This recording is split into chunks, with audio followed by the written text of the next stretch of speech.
ఈరోజు ఈ press meet యొక్క ముఖ్య ఉద్దేశం ఏమంటే, మన వార్డుకు సంబంధించి గడప గడప మన ప్రభుత్వం కార్యక్రమంలో 10 లక్షలతో రోడ్డు, కాలువలు ఈరోజు భూమి పూజ చేసుకోవడం జరిగినది. మన వార్డులో 32వ వార్డుకు సంబంధించి మొత్తంగా 60 లక్షలు గడప గడప మన ప్రభుత్వం ద్వారా 3 సచివాలయాలకు సంబంధించి నిధులతో డెవలప్మెంట్ అయిపోయింది. దాని తర్వాత 2 కోట్లతో మన బాయ్స్ హై స్కూల్ సంబంధించి అద్భుతంగా బిల్డింగ్ 10 రూములు కొత్త రూములు కట్టి అద్భుతంగా టాయిలెట్స్ అన్ని తీర్చిదిద్ది అందియడం కూడా జరిగింది. అట్లే మన మున్సిపల్ పార్క్, గాంధీ పార్క్ మన వార్డుకు సంబంధించే ఉంది. 4 కోట్లతో బ్రహ్మాండంగా డెవలప్ చేసున్నాం. దాంతోపాటు జనరల్ ఫండ్‌లో ఒక 60 లక్షలకు సంబంధించిన వర్కులు అంతా మొత్తం వార్డు అంతా విస్తరించి టోటల్‌గా మన వార్డుకు ఇది లేదు, ఇది ఉంది అనుకోకుండా ఎక్కడ చూసినా కూడా రోడ్లు, కాలువలతో అద్భుతంగా తీర్చిదిద్దినాము. దానికి సహకరించిన మా ఎమ్మెల్యే రాజమౌళి శివప్రసాద్ రెడ్డి గారికి, మా చైర్మన్ గారికి, మా వైస్ చైర్మన్ పాతగొడ్డ బంగారెడ్డి గారికి, మా కాజన్న గారికి మరియు నాతోటి కౌన్సిల్ సభ్యులందరికీ మా వార్డుకు సంబంధించిన వర్కులకు మద్దతు తెలిపి కౌన్సిల్లో ఆమోదించినటువంటి ప్రతి ఒక్కరికి, కోఆప్షన్ మెంబర్లకు అందరికీ మనస్ఫూర్తిగా నా ధన్యవాదాలు తెలుపుతున్నా. మా తమ్ముడు అడిగినట్టు ఒక ప్రశ్న అడిగాడు, ఎందుకు ఇన్ని రోజులు ఊర్లో లేరని చెప్పి. దానికి చెప్తున్నా. ఈ రోజు కూడా హైకోర్టుకు పోవడం జరిగింది. ఆ 307 కేసు సంబంధించి పొదుపు సంఘాల మహిళలు ప్రవీణ్ ఇంటి దగ్గర పోయి ధర్నా చేసినారు. ఆ ధర్నా చేయడంలో భాగంగా ఇరు వర్గాల మీద కేసులు నమోదైనాయి. ఆ కేసులో 307 ముద్దాయిగా నన్ను కూడా చేర్చినారు. దాంతో ఎంత నిజం, ఏంది అబద్ధం అనేది హైకోర్టుకు నేను ఆశ్రయించిన. యాంటిసిపేటరీ బెయిల్ అప్లై చేసిన. యాంటిసిపేటరీ బెయిల్కి సంబంధించిన ప్రాసెస్లో ఇన్ని రోజులు విజయవాడలో ఉండి మొన్న 31వ తేదీ మనకు ఆర్డర్ కూడా రావడం జరిగింది. ఏమని అంటే కనుక మధ్యంతర ఉత్తర్వులు ఇచ్చినారు హైకోర్టు, అరెస్ట్ చేయకూడదు అని చెప్పేసి. ఈ కేసు విచారణలో ఉండగా అరెస్ట్ చేయకూడదు అని చెప్పి మళ్ళీ ఈ విచారణ కొనసాగుతుంటుంది. ఇది ఎంతవరకు ఈ మధ్యంతర ఉత్తర్వులు వస్తుందో నాకు కూడా తెలియదు. హైకోర్టు జడ్జి దగ్గర ఉంది. నేను ఒకటే చెప్పదలుచుకునే ప్రజలందరికీ నమస్కారంతో చెప్తాను.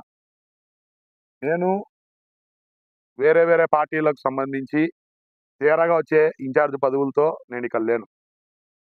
3000 మంది ప్రజలు నాకు ఓట్లేసి గెలిపించి నన్ను ఎన్నుకున్నారు లీడర్గా ఒక వార్డుకు సంబంధించి. నాకు ఎంత బాధ్యతగా ఉండాలా ఏందనేది నాకు స్పష్టంగా తెలుసు. నేను ఏదో ఊరికి వచ్చిన ఇన్ఛార్జ్ పదవులతో ప్రజలు ఎన్నుకోకుండా ఊరికే ప్రెస్ ముందరకు వచ్చి నోటికొచ్చింది వాగి పోవడం నా పద్ధతి కాదు. డెవలప్మెంట్ చూపిస్తాను ప్రెస్ వాళ్ళకు. ఇప్పటికే నా వార్డుకు సంబంధించి ప్రతి డెవలప్మెంట్ ప్రెస్ వాళ్ళకు చూపించినాము. చేసే పనిని కంప్లీట్ చేసి కూడా చూపించినాం. స్కూల్ను చూపించినాము, పార్కును చూపించినాము, నాకు సంబంధించిన రోడ్డు వర్క్లన్నీ చూపిస్తున్నాం. నేను వార్డుకు సంబంధించి ఎంత బాధ్యతగా ఉన్నానో ఇక్కడ ఉండే వార్డు ప్రజలకు తెలుసు, ఇక్కడ సంబంధించిన ప్రజలకు తెలుసు.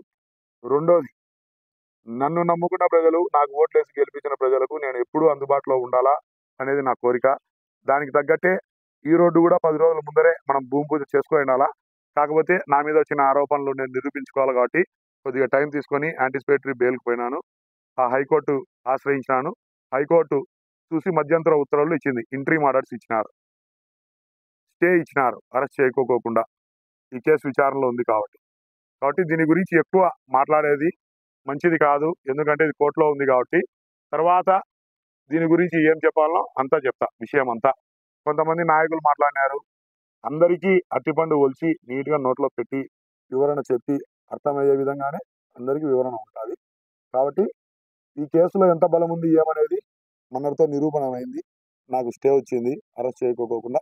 తర్వాత రాబోయే రోజుల్లో హైకోర్టు జస్టిస్ గారు ఈ కేసులో ఎంత నిజాయితీ ఉంది ఏందనేది చూసి తర్వాత వచ్చేంత వరకు నేను ఈ కేసు గురించి ఎక్కువ మాట్లాడదలుచుకోవాలా. దీనికి ఏంటంటే ఎవరైనా చట్టానికి అతీతులు కాదు. చట్టాన్ని ప్రతి ఒక్కరూ ఒబే చేయాల్సిందే, ప్రతి ఒక్కరూ గౌరవించాల్సిందే. అదే పద్ధతిలోనే నేను ఉన్నా. నా వార్డుకు సంబంధించిన ప్రజలు నన్ను చూసి మసులుతుంటారు కాబట్టి నాకు ఎంత బాధ్యత ఉందో ప్రజలను నాకు అంత బాధ్యతను ఇచ్చినారు.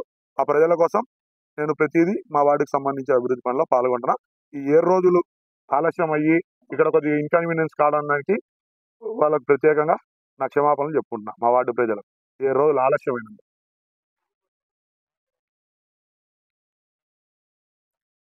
టీడీపీ వాళ్ళు వాంటెడ్ అని పెట్టింది. మీకు ఎటువంటి ప్రెస్ నోట్ ఏం లేదు.